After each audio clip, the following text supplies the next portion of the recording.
Hello everyone and welcome to another game of World of Warships. Today we are watching Neocodex in his Texas.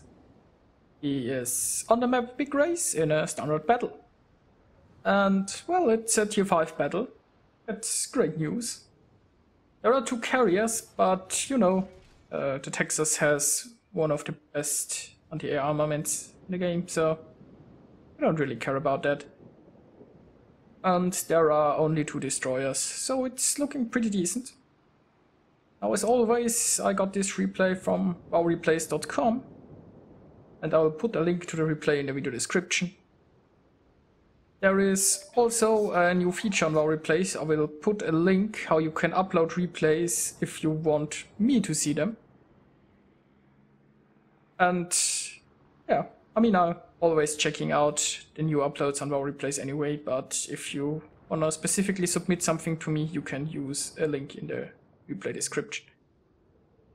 Anyway, now the USS Texas that we see here is still a somewhat new battleship. It's a tier 5 premium ship and I love it. Oh, here you can see the first salvo. Already some decent damage at the enemy Myogi. And also I'm aware that I've been uploading quite a few battleship replays recently, but well, one, I just love battleships and there are just so many good replays that I find. But I will try to keep an eye out for some other ship types, make it more diverse. Now let's take a look at how this battle is progressing so far. Usually you see a bigger fight here in the north. It seems that there aren't that many from the friendly team. The destroyers usually use this area here as playgrounds, and I wouldn't take my battleship somewhere close here, but there are 2 friendly destroyers here scouting. The main problem with this area is enemy destroyers can ambush you around these islands. You never know what's waiting around the corner, and if an enemy destroyer pops up in like 3 kilometers range, you're pretty screwed. But as long as you have something scouting the area, like a destroyer or planes, you can make something happen. And unfortunately the enemy planes, they just broke through here and they're going after this carrier. There's a fighter here on the way to intercept those planes, but yeah, this carrier really should, I mean, you only see at the minimap, he maybe should have reacted faster, maybe tried turning his ship towards those incoming planes. Not looking good for this carrier.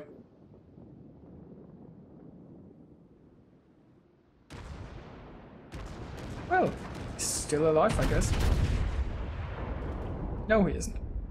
And meanwhile, Neocodex has built another ship. Now he also, he just held his fire here for a while and he was waiting for a better angle. It paid off, even though his angle was only slightly better, but the salvo destroyed the enemy cruiser. Now the majority of the friendly force is still somewhere around here at the cap circle. The enemies, they are in the upper corner here, as is pretty usual for this map. Now this map is rather small. Load your map. If you're sitting in a corner, usually pretty bad on most maps, but the distance to go defend is not that big. And yeah, since a lot of people want to avoid the islands down here, they'll just in this corner up there.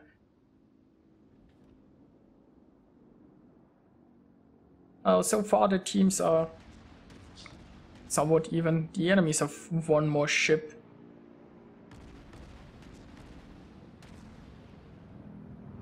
But there is a friendly destroyer here breaking through.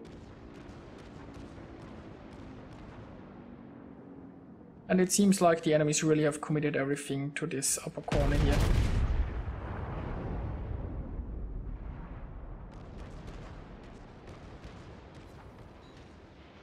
It's also somewhat decent salvo on the enemy's Texas. The enemy's Texas is showing broadside. So is Neocodex, but so far nobody is shooting him.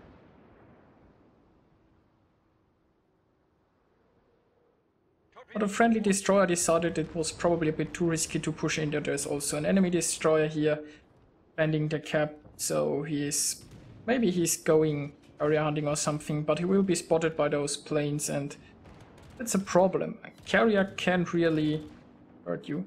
And look, there are three plane kills incoming. I mean dive bombers. And while that happened, he also just built another cruiser. And yeah, he shot down 4 planes from this dive bomber squadron. The friendly Air Force helped. And look, there is another plane kill. Now the anti-air of the Texas does a lot of damage, but it doesn't have the greatest range. You can use a module to increase the range of your anti-air. You can also use a captain skill, I think. But the problem with the module is you could also use a module to increase the range of your main battery guns, and I'd rather have more range on my main battery guns. The Texas is a very slow ship, and since it takes you a long time to arrive at the battle, you might want to have the range to engage early on, and you don't want to show broadsides to a battleship. Because that's what happens. It was a very nice salvo.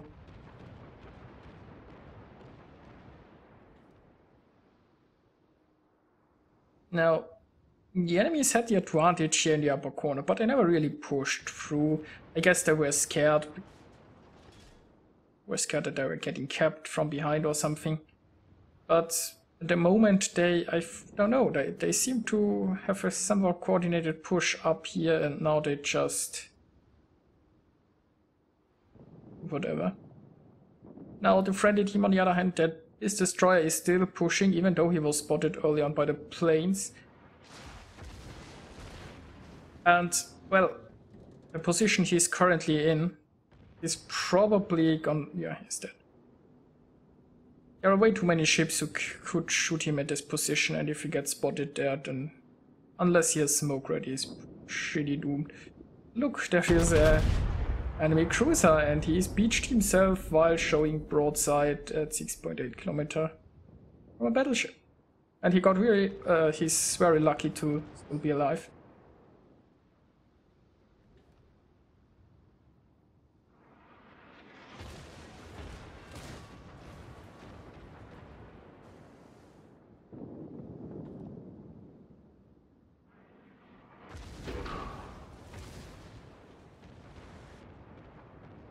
Our teams are still pretty...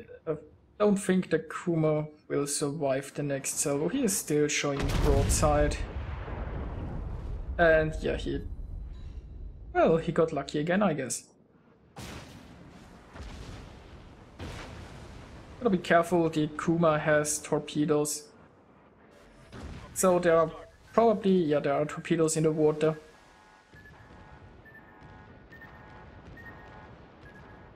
And there might be a... well, I guess not. Now the Kuma is not doing the best job maneuvering out of this situation. I think he reversed until he ran into another island. And now he can finally move again. I think he didn't get lucky a third time. Now for some reason the enemies all fell back here to the north border. Here we can see a duel between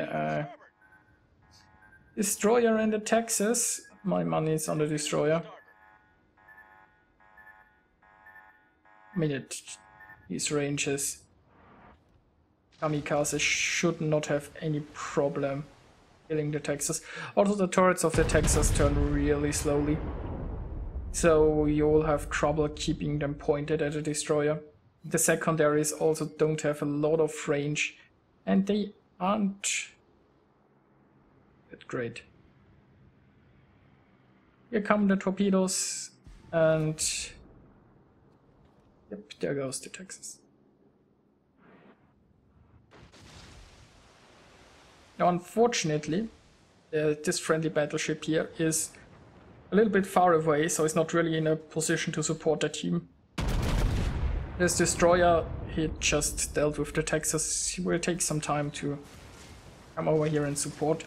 His closest target is Vogue. And it looks like a friendly carrier is keeping him, or maybe not. Thought he would have kept his fighter there to intercept any starting planes and maybe keeping carrier spotted. But then again, there are 2 enemy carriers, so he might be scared of an airstrike from the other carrier. And it looks like the destroyer is doing the spotting currently. So he is positioning his airplanes right here to counter any strike of the other carrier. And hey, Neocodex just got his high caliber and a few more Citadel hits.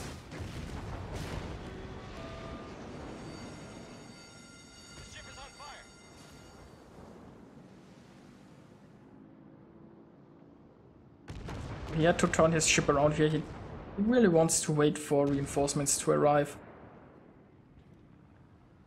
Friendly destroyer should deal with the carrier pretty soon. And thankfully the enemy destroyer is now also spotted, so you know where torpedoes will come from. Well, there is a Kuma, and the Kuma is sailing broadside on, and well, the Kuma survived. The Kuma also has torpedoes, but this island is currently protecting him, has to be careful. There might be torpedoes coming around once he goes around this corner.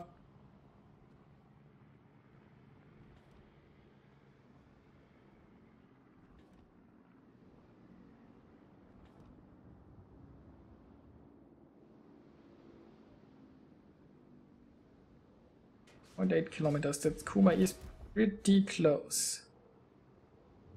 And the island is still blocking the shots. I'm expecting torpedoes are in the water right now.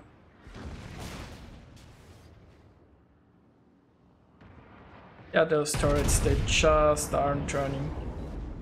So you saw he was turning his ship here towards the left because he wants to avoid those torpedoes. He probably was expecting them. And he still wanted to point his guns at the Kuma. Fortunately, he took one hit. He almost avoided all of them. And now he also has to angle his ship against the Myogi. Now the Kuma will come around here and probably try again.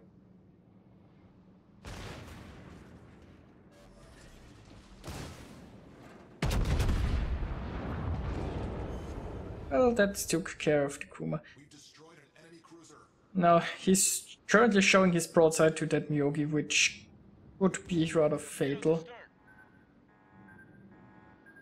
But yeah, he was turning his ship probably to get his guns pointed sooner at the Kuma, and with his maneuvering he also managed to avoid those torpedoes. Now he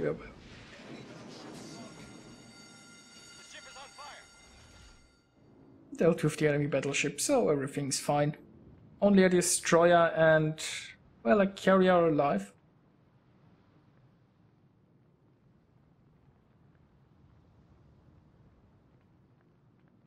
On the friendly team we still have this battleship here in the upper corner. I'm not sure what this battleship has been here somewhere around this world for a long time. And well, Wyoming doesn't really have much range, so I'm not sure what he is doing here sitting in the back. He also still has full health. He would have been a lot more useful if it just pushed in here a long time ago. So I guess it comes down to what the enemy destroyer is up to and if he can still make something happen. This carrier will soon be dead, I guess. This carrier might just try to hide behind an island, but once Neocodex clears this island, he has 3 shots at the Hosho, and 1 salvo should really be enough. Unless he gets unlucky. And there is the Midekase. Or the Midekase could launch torpedoes right now. Probably will launch torpedoes. But this island can provide cover. Neocodex managed to go behind this island, then he's quite safe for now. So it could also be that the Midekase holds his fire and tries to get around this island come to an ambush position, but, well, moot point. Minekaze is dead.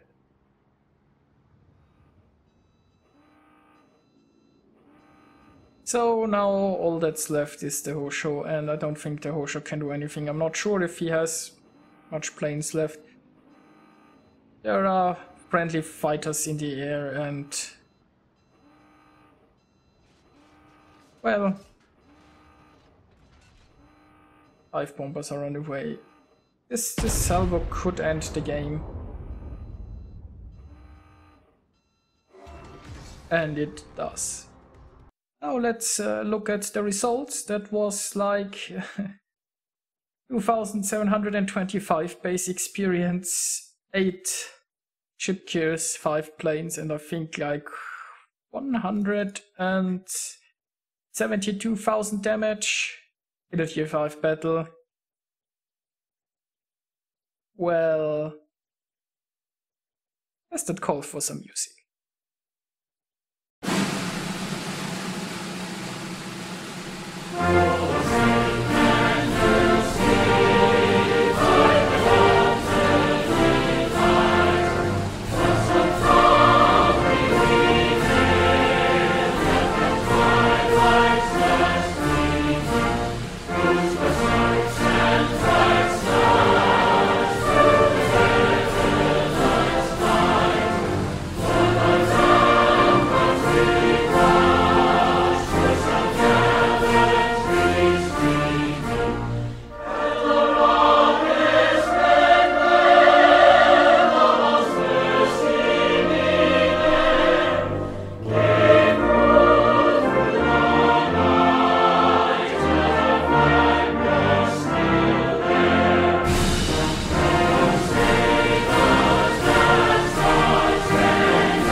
Now I hope you enjoyed this replay, and I'll see you guys next time.